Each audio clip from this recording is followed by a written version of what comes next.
Education Commissioner, Governor, and Providence's mayor now all agree that Providence Superintendent Harrison Peters should step down. The calls come after Peters admitted he chose not to disclose that Olayinka Alege had been accused of touching students' toes in Tampa before he was hired in Providence. Target 12 investigator Steph Machado joins us now live in studio with what we know at this hour. Steph? Well, Superintendent Peters has not yet resigned, roughly 24 hours after the commissioner asked him to. The Providence School Board plans to review his performance tonight, but it's unclear at this point if he will show up.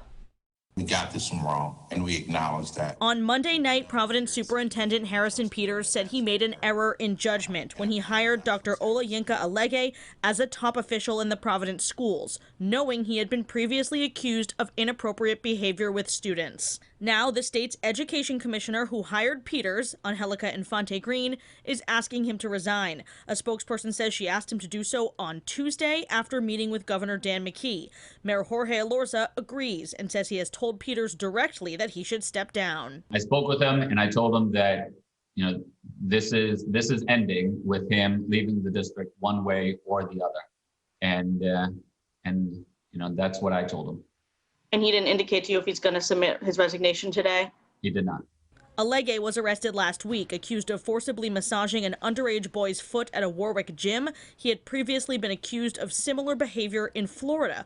Peters acknowledged he found out about the Florida allegations before hiring Alege in 2020, but did not tell the hiring committee or his boss, Commissioner Infante Green. She found out after Alege was hired. The superintendent had the information and concealed it.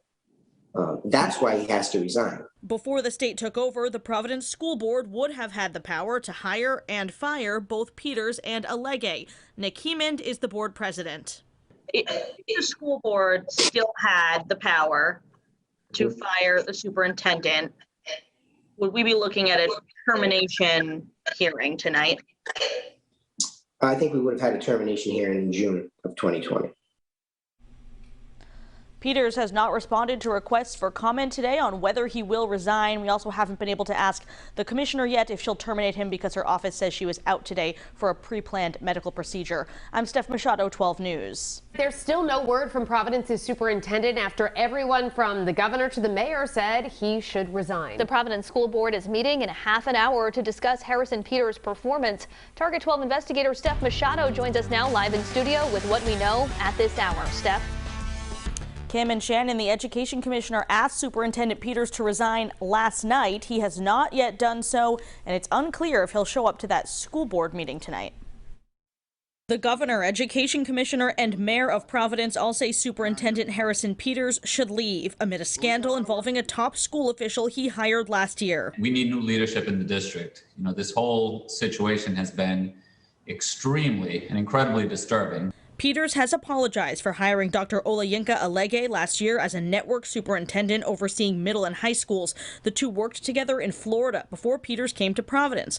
But before hiring him, Peters found out Alege had been accused of popping boys' toes at a Tampa high school in 2009. He admits he did not tell the hiring committee or Commissioner Infante Green last year. And less than a year later, Alege was charged with forcibly rubbing an underage boy's foot at a Warwick gym. I spoke with him and I told him that this is ending with him leaving the district one way or the other. And he didn't indicate to you if he's going to submit his resignation today? He did not. If Peters does not resign, his 3-year contract says the commissioner can fire him for cause and he doesn't get paid anything. Or, fired without cause, he gets a year's salary and benefits. The hiring and firing used to be the job of the Providence School Board before the state takeover. Nick Hemond is the president. The superintendent had the information and concealed it. That's why he has to resign. Superintendent Peters has not responded to my requests for comment today. I am told his lawyer has been in touch with Ride's lawyers. The commissioner has been unavailable due to a medical procedure, so we haven't been able to ask her if she plans to fire Peters. The Providence School Board no longer has that power, but they are meeting to discuss his performance tonight. I'm Steph Machado, 12 News.